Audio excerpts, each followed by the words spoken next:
Try This again. conference will now be recorded. Okay, now it's being recorded. Yes. So No pressure. No pressure at all. no, but you know the thing. Go ahead.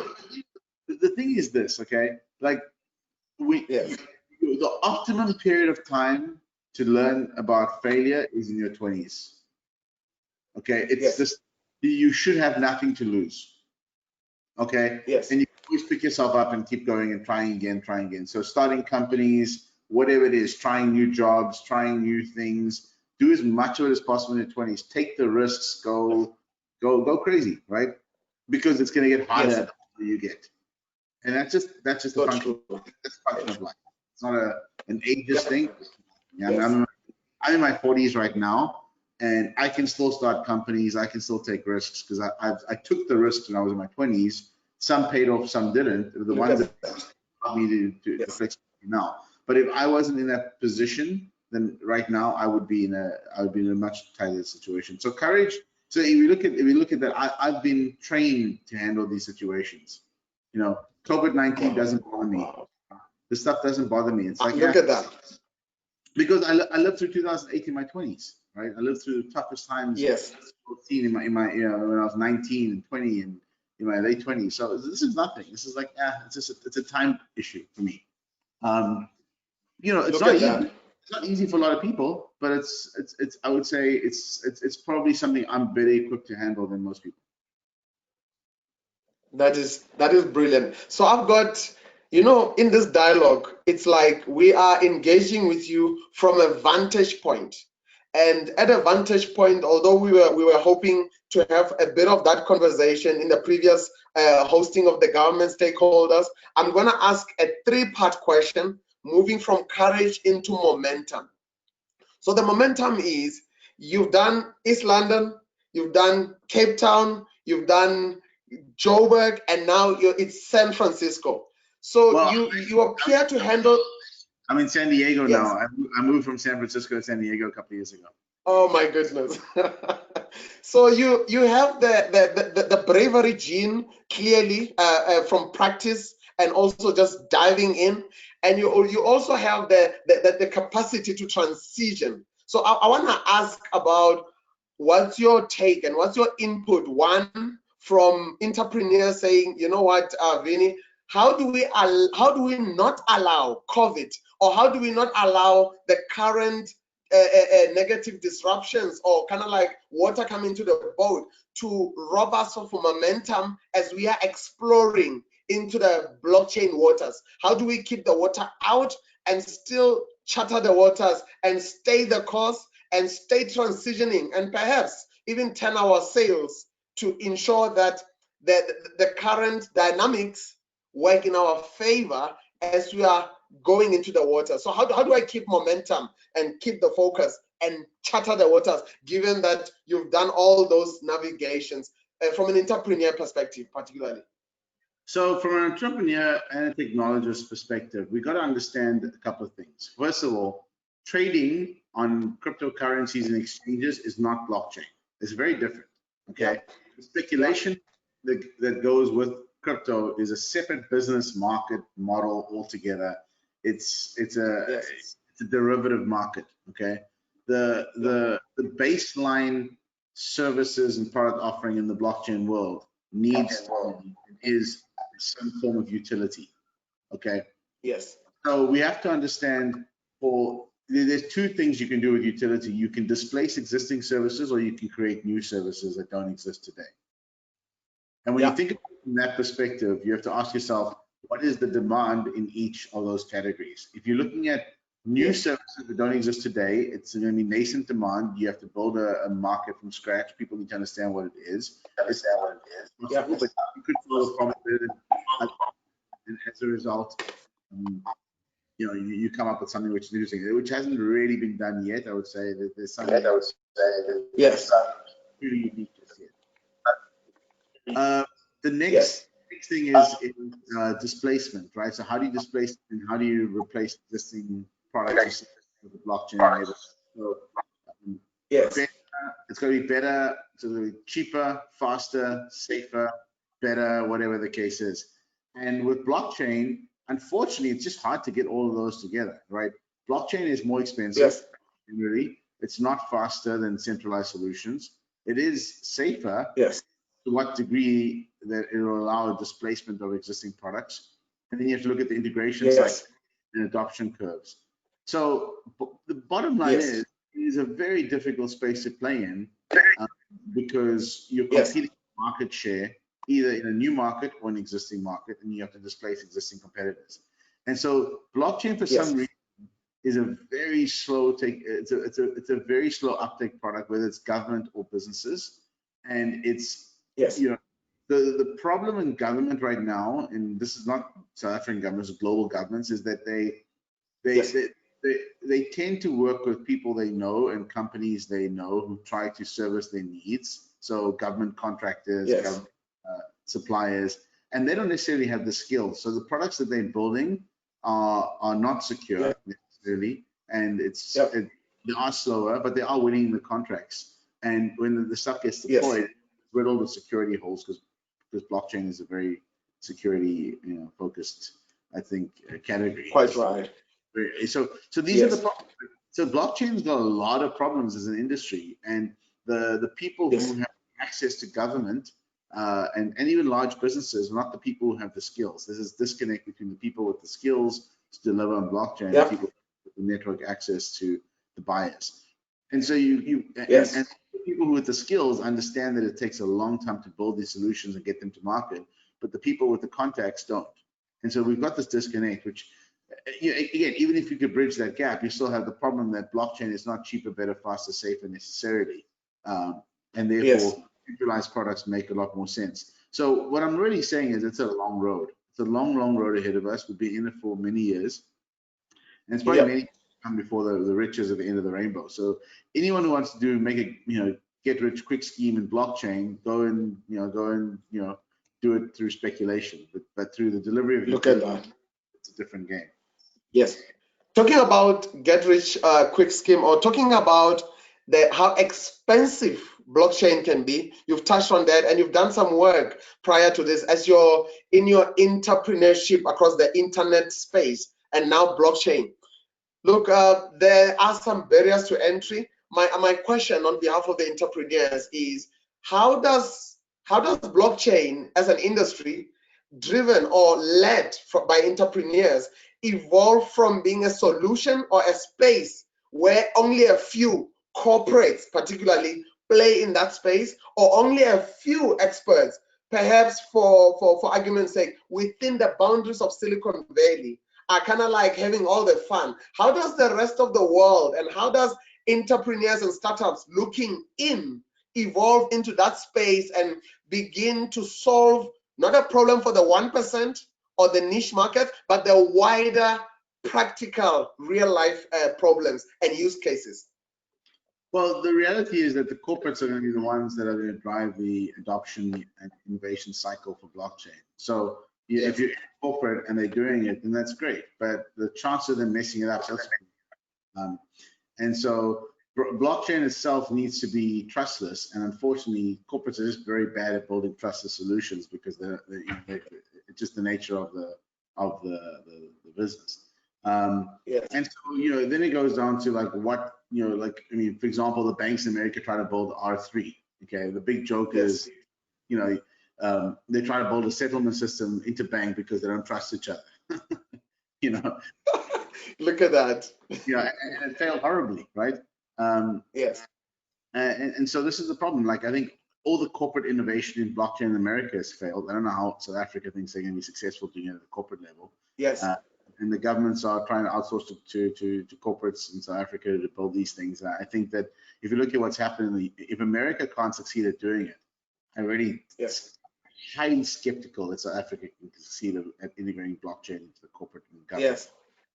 Now, that really means that at some point, governments and corporates will catch a wake up and realize, okay, we have to focus on low-level technologies and look at like the fundamental stuff which exists in blockchain, which is important for driving innovation, and not trying to build our own solution. So the whole point of blockchain is that you can all be participants in a network.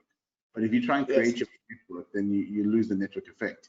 And this is the problem, is that you have to go through that learning cycle when a whole bunch of corporates. It's kind of like the .com era. It hasn't even happened yet. You know, when we launched, when like SANBA launched bluebeam.com and this and that, and all these South African corporates and banks launched all their crappy products in 2002, and they all failed horribly.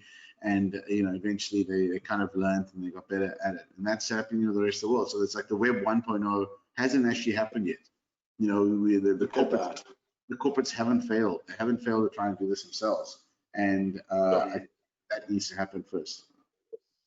And talking about corporates having to perhaps go through a cycle where they maybe burn their fingers a bit and get a bit of a dose of humility, much needed humility. You have navigated both worlds, leading to your hands-on involvement in blockchain. What I mean by both worlds, there's corporates on this end and there's a startup culture on that end. You've navigated both worlds. And what's unfortunate is that these two worlds intersect at that nexus where blockchain is. The corporates have got resources, but they've got legacy mindsets.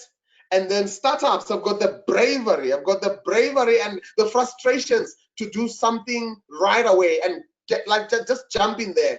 How do you, from a cultural perspective, how do you advise those going into blockchain to navigate the corporate landscape in order to harness those resources, but yet navigate the politics of maybe, oh no, we got this, we don't need you, you're just a crazy blockchain entrepreneur, just stay outside, give us another 10 years. If we can't win, we'll call you. How do you encourage humility of corporates to welcome the startup culture, but how do you advise or foresee startups or co-founders going in there and not waiting to be invited? From a bravery perspective, where blockchain intersects this world? Yeah, so I mean, I'll give you my perspective. I don't think necessarily this is we appreciate that. Good advice for everyone. Yes. So we appreciate that. Don't think this is advice. Think this is like what I do. I don't waste my time talking to corporates. I don't waste my time educating them. I don't waste my time helping them succeed or fail. I just stay out of it. And the reason is because you know, it's just a waste of time. Literally, I don't spend time building products and services, figuring out ways to be independently successful, and building standalone products like Civic's launching our new 2.0 wallet this next week. You guys can download it. Yes, it works worldwide. We don't need anyone around the world, any corporate partnership. You just can use this product, and it's a standalone product. So I focus on standalone products and services. I think there's a lot of people out there who are building standalone products and services, and if you look at the previous, sort of Web 1.0, Web 2.0 sort of movement, a lot of the companies that were created out of standalone products and services. And so, that really means that, if you need a corporate to be successful, you're probably going to fail. Okay, that's my opinion. Makes sense. So don't build products and services for corporates. Let them go out there, let them fail. And when they come to you and ask you like, hey, Vinny, hey, whatever, we need some advice, they're not looking to buy your product. They're looking to just milk you for information. And stay out of it. Say, I always send like one of my junior guys in to talk to them. I don't take lots of corporates. I don't bother. Like I've done this before in South Africa. I've come down, I've had the meetings with banks there, Standard Bank, whatever else, and all they're doing is they're just trying to learn from you, and then they can do it themselves. This is like what they do, right? It's just the culture. It's this culture of imitate and innovate, and that's what they try to do. And so, it's fine. This is what the corporates. This is the culture that these companies have, and I just don't spend the time anymore on these guys. And whether it's South African, US, or international companies, that all they're trying to do. Remember, the people who work there want to protect their jobs. They don't want to outsource to anyone. They want to build it internally and get the credit for it. So that's really what happens. So if you're going to help them do that, then you're helping them keep their jobs and probably succeed. And it's not in your best interest. You kind of want them to fail and have the learnings instead of learning from your experiences. So that's a kind of a selfish. Look at that. That's my view on it. Like I said, it's not advice. This is what I do. I just don't. It's working. It's working. We appreciate that. I wouldn't say it's working yet. I'm waiting for some of these products to go to market and see how badly they fail. I've already witnessed enough failures in the corporate world in the US where you gotta shake your head and wait for them. Eventually, someone has a breakthrough with blockchain that catches these guys off guard and disrupts them, and that'll be interesting. So, but it's the long. There's no short game here. This plays out over years. Yes. Talking about failure, even though it might sound like it's a bit late for the entrepreneur community that are in the blockchain space, during the COVID-19 lockdowns, what should blockchain entrepreneurs, what should they have been thinking about instead of maybe being drawn into the madness? What should I have been thinking about in terms of resilience, scalability, and being market ready to take those standalone products or blockchain solutions to market? What should I have been thinking about, and what headspace should they be in as they go out there into battle? Well, I don't know what they should be doing. I can tell you what we've been doing is we've been looking at health passports and health immunity and that sort of thing, and figure out how do we go for it. Yes, health records to companies and into places where you can now go back to normal. And that's something which is high on our list. We're working on it. We're looking at different opportunities, and the technology applies very well. I don't know what other entrepreneurs should be doing, but that's what we were doing. That's brilliant. That's brilliant. And in a nutshell, on a brevity, what would you say are the real business benefits of blockchain, like across the spectrum, and of course from a use case? Again, so the thing about blockchain is it's decentralized. It's decentralized network, so there's multiple participants, so you can create fairer marketplaces. It's secure. It's not it's not like a database you can edit the entry and change things. So I think the audit trail part of blockchain is what makes it unique and powerful. So you can't if you're using blockchain for birth records, you can't go and create someone after they're born, like years back. You can't go back in time. So whereas at Home Affairs, you can go create a passport for someone who wasn't really born in 1975 by editing the database. Look at that. So there's a lot of security in blockchain, but I think the security part is not necessarily the part that's going to get the sales done. Yes. Talking about the security in blockchain, through Civic, you have obsessed a lot around identity and stuff like that. And there is a growing global-wide level increasing attention to matters of data privacy and, of course, personal data and protection. How do you see blockchain evolving towards helping the rest of us to sleep better and to transact better with personal information? And how's your approach from a civic perspective? Well, our approach has always been very consistent. We are trying to give people the ability to manage and hold their own data on their own devices and use it when they need to use it, where they need to use it. And that's always been what we founded the company on. The reality is that individually, when I talk to you and people listen, it all sounds great, but as a society, we're willing to give, and we don't have a choice in many cases. We give governments far more rights over our data than we would individually be happy with. But collectively, we still vote for the same guys. We still give them the same power in office, and we let them take away our rights. So as a citizen of the world, I think that we need to be very, very careful about the reach of government. And what you're seeing in the US right now is the US culture is one where we reject, when I say we, I'm now a dual citizen of America and South Africa, but the US rejects outright, like, the notion that the government can control things, and even something like the police force. We're seeing police force being disbanded now in cities. And we're seeing them reintroduce police because they became too powerful, they became too aggressive. You watch the videos online, you see what's happening in the US, and there's public outcry. And the government is actually, this is one of the reasons why America's got the gun laws that it has, is because people have the right to protest.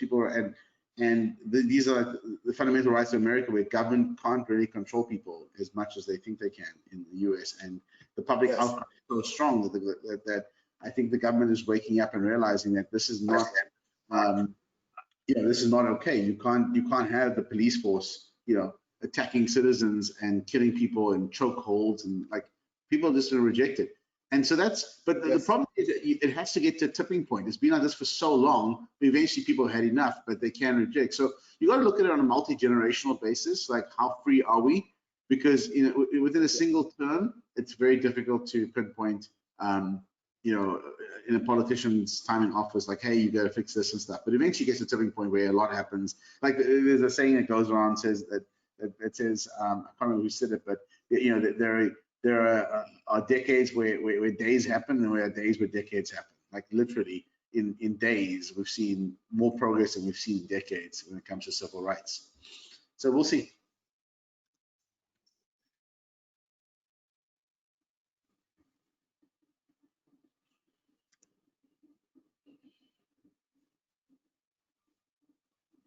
Is it delayed? Yes. Shadrach, you okay? We can't hear you. He looks like he's on loop.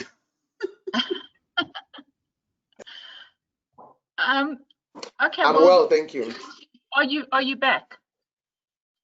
I'm okay, thank you. Are you able to hear me? Yes, we can hear you now. Yes. Thank you. Thank you kindly. I'm going to ask one or two wrapping up questions before perhaps Meryl, you help to incorporate any questions from the rest of the community. How's that for you? That's fine. Vinny? Brilliant, thank you. So talking about the, thank you. So talking about the balancing or perhaps the shift of the power base, that's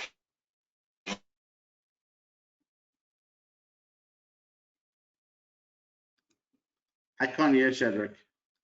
happening. Shadrach, can you repeat that?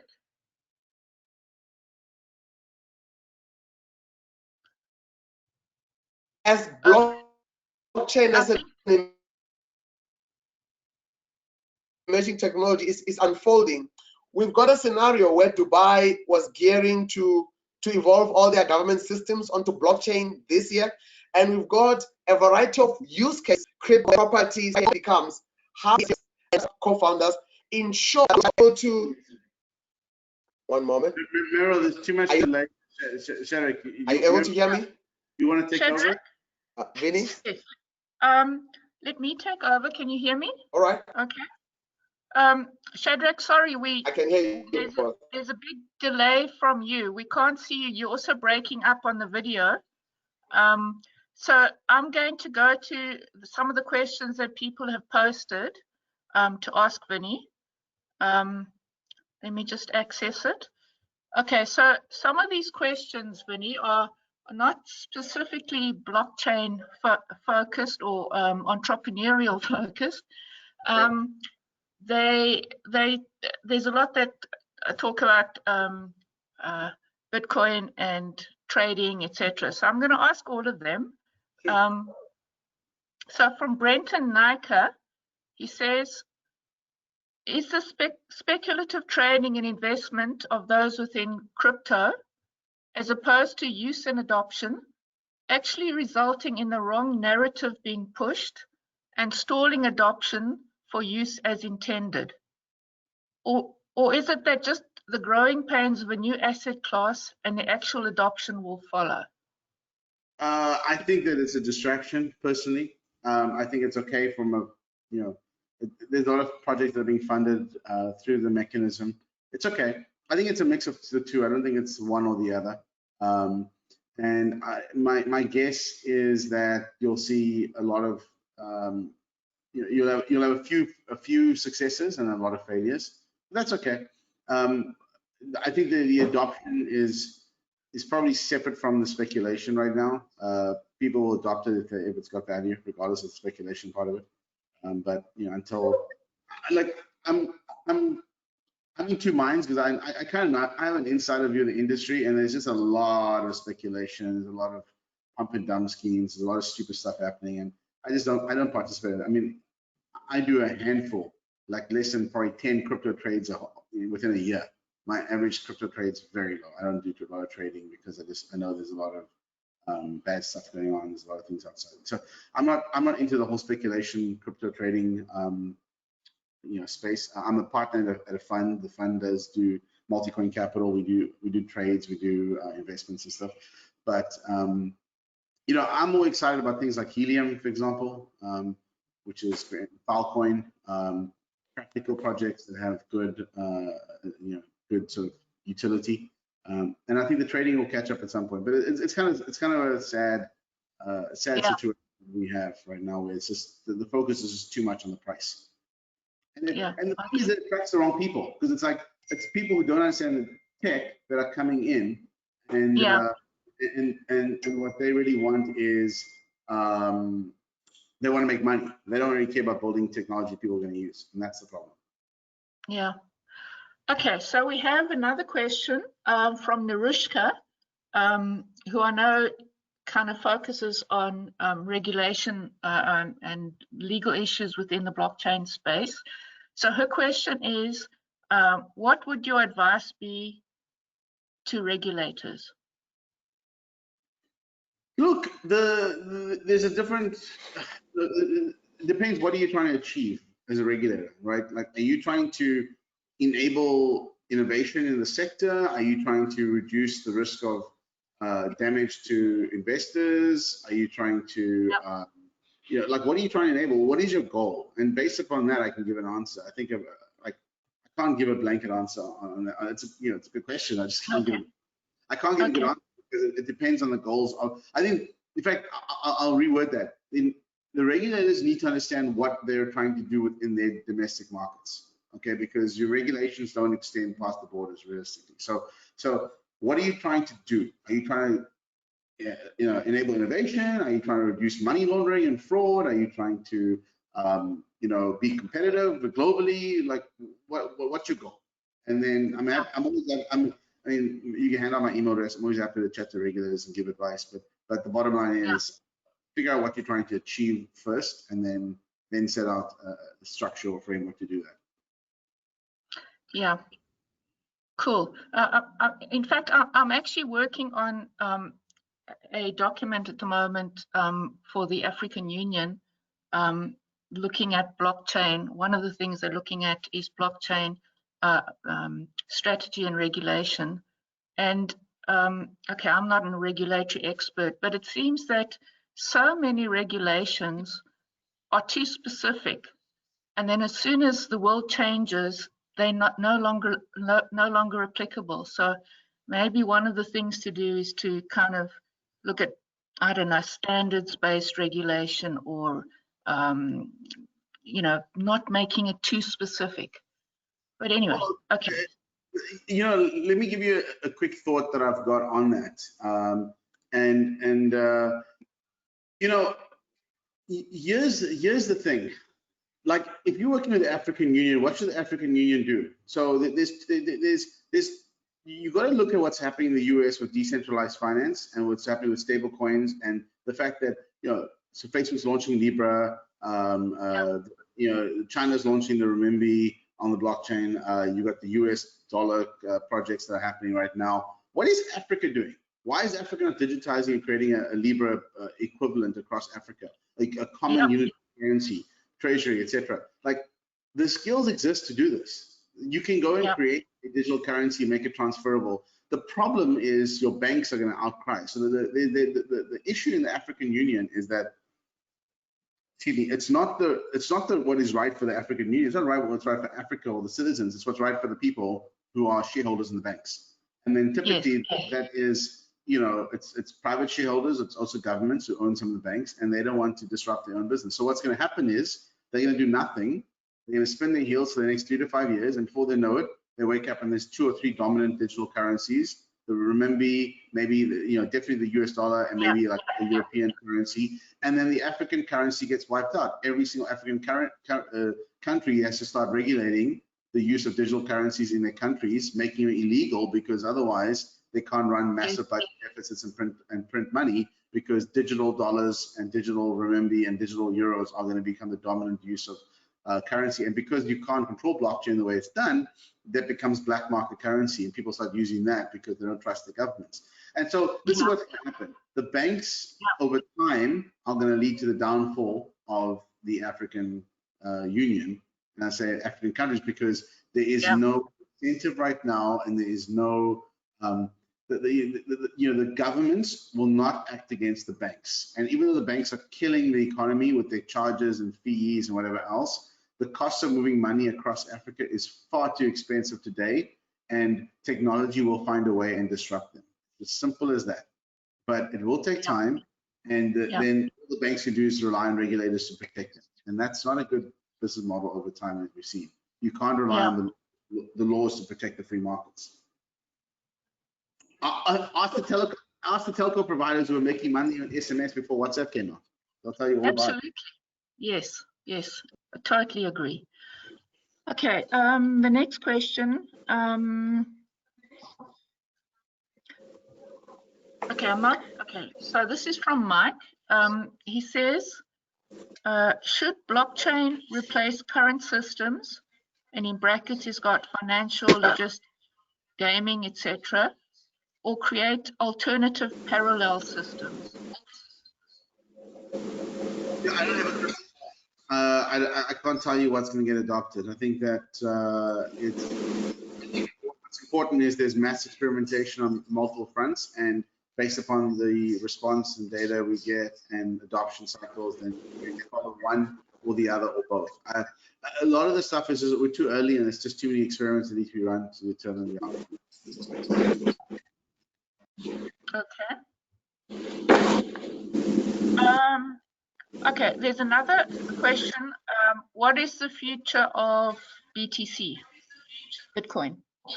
Yeah, so this is a very heated topic because I'm a sort of recovering Bitcoin maximalist, where I believe that everything could run on Bitcoin, and Bitcoin was the solution to all our problems. And this is back in 2016, 2017. And then I kind of became reformed in a realization that the people behind Bitcoin, the developers, the people who have the access to the code base, publish the code, don't actually have the same views as I did. And unfortunately, there's two layers here. There's the layer of people who, who see what, I look at the Bitcoin white paper and Bitcoin today, it's just two different products, right? They're not building it as it was originally intended, in my opinion. And I think that we've seen digital currencies fail over time, from BitGold, which Adam Back built, to a whole bunch of other things along the way.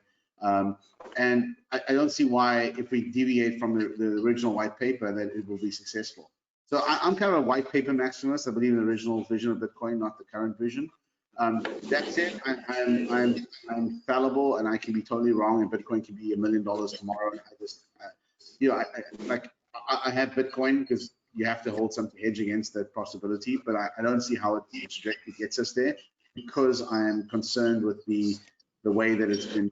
And so here's the problem, right? So there's people who understand the people behind Bitcoin and who's working on it, and I know the community, I know the people, I know how they think about this stuff, and I've got concerns that, look, if Bitcoin takes off, a lot of bad people are going to make a lot of money, and that's a big concern for me. A lot of evil people will make a lot of money, and I know who some of these evil people are, and I just think that it's kind of sad that happens. But you know what? The world's had lots of evil people over history, and we've survived evil people, and hopefully we'll survive a Bitcoin run to $1 million, where a lot of you become billionaires. So that's just kind of the way I think about it. I'm like, okay, well, and then you look at Bitcoin, the limitations on scale and scalability, what's trying to, it's okay. Bitcoin's fine. It's probably a decent-ish store of value. Will it scale? I don't know. I don't think so, but it's very possible it could. Bitcoin is losing the opportunity to become a global digital currency, which was originally intended. When I ran Gift, that was one of the things we were so enamored about, by the fact that anyone in the world could pay Bitcoin, low transaction settlement, and it's all been kind of just eroded. And so we have to rely on whatever Libra is, or the US dollar digitally, or whatever currency comes out there to create a payments network, because the view of Bitcoin value, not a payments network, which is fine. That's what the community, but that's not where it started. That's what it's today. So I'm one of those guys where maybe I'm just too fixated on the past, what Bitcoin used to be versus what Bitcoin is today, and I'm jaded and I'm wrong, and that's okay. And happy to be wrong. I own Bitcoin because if I'm wrong, at least I get paid off. It's always good to have a bet there. And I think everyone should own a little bit of Bitcoin. I don't think that I would say I'm the biggest believer, but at this point in time, at one point I'd say, on a scale of 1 to 100, I was like a 10 on Bitcoin, and now I'm probably like a 40 to 50. And at one stage of Bitcoin, I was 100, right? So I'm kind of in the middle now, not knowing which way to go. I wouldn't tell people to start Bitcoin, but I would also, if you put all your money into Bitcoin and say you're crazy. And I still tell people, if you want to own Bitcoin, own 1 to 5% of your wealth and see what happens. Don't over-index your wealth on Bitcoin. It may be a get-rich-quick scheme, but you have no control over it. And so, I also look at things differently. You can invest. The same reason Warren Buffett doesn't like Bitcoin, Bill Gates doesn't like Bitcoin, and many other people in the financial world is it has no yield. The upside here is the narrative that gets spun. Okay, there's no earnings, there's no yield on Bitcoin. It's the future it's the future value of Bitcoin based upon asset appreciation. And I don't like those types of assets. Like, I like assets that have got yield. And if it's a commodity, I like to see the commodity being used or utilized in some way. And so if the commodity doesn't have utility or the asset doesn't have yield, it's just a weird thing. Now, people can argue that it's hard money and a whole bunch of other things, but it's still not proven at scale. And when it's proven at scale, like when Bitcoin gets to, let's say Bitcoin gets to $5 million a coin, and now it's greater than the entire global money supply. Well, what's the point of owning Bitcoin at that point, right? There's no more upside, right? So they want, but if it is, with a 7 transaction per second limit on Bitcoin, you can't do much with it at a global scale. And Lightning Network was touted in 2017 as a panacea, and it's been nearly 4 years now. In fact, it was touted in 2015 as a panacea for scaling Bitcoin. It's been 5 years, and still. So it's a promise that in 18 months they've been lying or just intellectually dishonest about it for a long period of time. And I was the one calling bullshit on them for a long time, and it still hasn't transpired. Look, eventually I'm wrong, and Lightning works, and people start using it, but that's way longer than it should have taken, and we could have done a lot more in that period of alternative solutions. Okay, I have another question from. Hi, Shadrach, are you back with us? Yes, I'm back. Thanks, Mara. Okay, I just want to ask one more question to Vinny. It's from Alex Maza. He says, could we ask Vinny about his thoughts on the potential or the challenges of the South African or African blockchain startup ecosystem? Well, the biggest challenge that you're going to have in the startup world in South Africa is raising funding. Okay, so that's always the challenge as well as. The second challenge is product market fit. Like, who wants your product? Who's going to buy it? Who's going to use it? So you got to solve those two problems almost concurrently. You got to find people who want your product that makes sense building and buying, and then you have to solve the funding route to get there. And I know a lot of entrepreneurs trying to do this. It's hard, and there's no clear path. And if there was a clear path, then everyone would be doing it. So you kind of got to just have to take a view of belief and test out your thesis, and hopefully you get it right.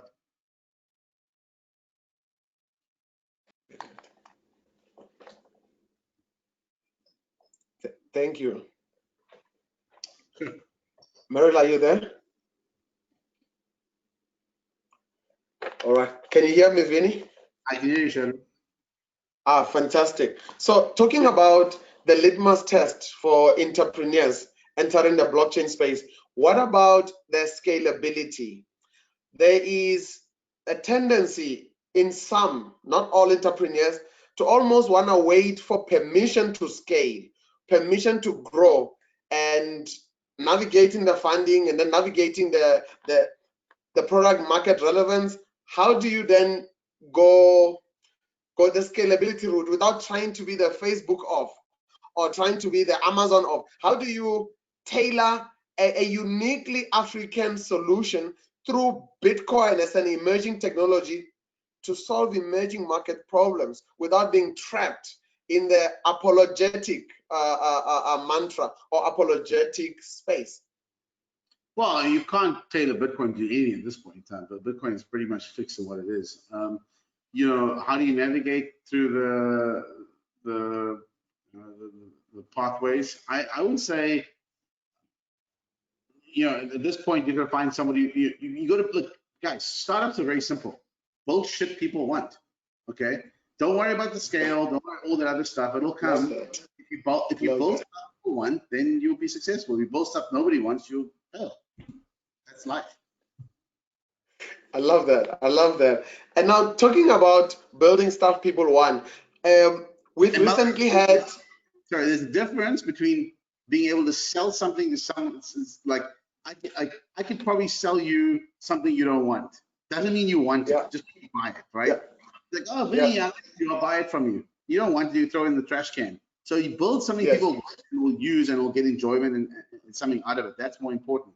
And in South Africa, there's too much of selling to people because he's your buddy, he knows you, he works at a company, he will buy from you, and then they'll pay you, and then they won't even use it. That doesn't help you. Just because you can sell something doesn't mean the other person wants it. So bullshit people want and are willing to pay for it and use it.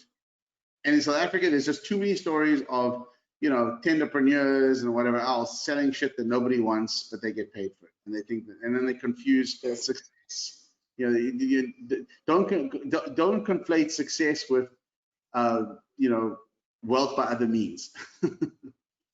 Look at that. Look at that. And talking about success, not being confused, there is that conundrum, or there is that tough decision, building for profit and building to make the world better. Ideally, the two must intersect, but how do you perhaps see, or how have you walked the journey on retaining the heart for making things better? It's part of your frustrations with the white paper for Bitcoin and the outcomes or the current reality. How does one cultivate the heart and mindset of being very, very profit focused, but at the same time having that balancing act of making the world better through tech, particularly blockchain? Well, if you care about the money, you'll never be successful in your own heart, right? Like money is not a measure of success or happiness. So for me, it's always been, look, if I don't make money on something, but I didn't believe in it because, for whatever reason, like I know lots of bad entrepreneurs who've made money for investors, but they're pretty bad guys, and they're pretty, they just because they, the way they conduct business isn't the way I would do it. I'd rather not make the money. It's the same thing, like, the bank vault's open. Would you go and take the money and enrich yourself? Yeah, okay, if you want to, that's fine, but you're stealing, right? So it's kind of the same thing, right? Just because you can make money the wrong way doesn't mean it's good money and it makes you happy. So I like to make money in ways that make me happy, because that's more important than just making money. Yeah, and brilliant. I get, some people have to have money to survive, but once you get past the survival threshold, it's more important how you make your money than, and where you make your money from than just making it. That's just my philosophy, and that's what works for me. Everyone's different. Some people, money makes them happy, and then they can go make as much as they want anywhere they want. Screw people over, do whatever they want. Like, that's just life, and you can't stop people from whatever. Live your own life. Find your own. Look at that. Talking about your philosophy, as a rep from my side, before Meryl comes in to do the official rep. I have another call I've got to get onto in a minute, so we got to wrap up. Yes, definitely. No, I think the rep from my side, I don't have any other question. I wanted to thank you for being the trailblazer and torchbearer, and having gone to the other end of the world and virtually coming back to hand us the torch and to encourage us and give us practical stuff. So on behalf of the entrepreneurship community, and of course, Meryl will come in to wrap, I must thank you and convey our thanks, and we look forward to the next decade and many others ahead alongside you. And I must thank you for your time. Thanks, Cedric. Good to be here. Thank you so much. From me as well. From me as well. Thank you so much, Vinny, for agreeing to talk to us. We really, really appreciate it. We are, we wish you well in all of your future endeavors. We're kind of keeping an eye on you. We're proud of you. Go Civic, go. We'd love to see, a digital identity being used in one country at least in the world. I think the COVID-19 epidemic has kind of opened people's eyes up to the opportunities of technology. Without technology, I think we would have been in deep trouble. So thank you so much, and all the best, and have a good day further. We'll have a good night here in South Africa. Yeah. So cheers, Yes, everyone. Thank you so much. Thank you. Shadrach, for all your hard work. Yes. Thank you. Thanks, Mero. Thanks, Vinny. Cheers. Bye-bye. Thank you. Brilliant. Cheers.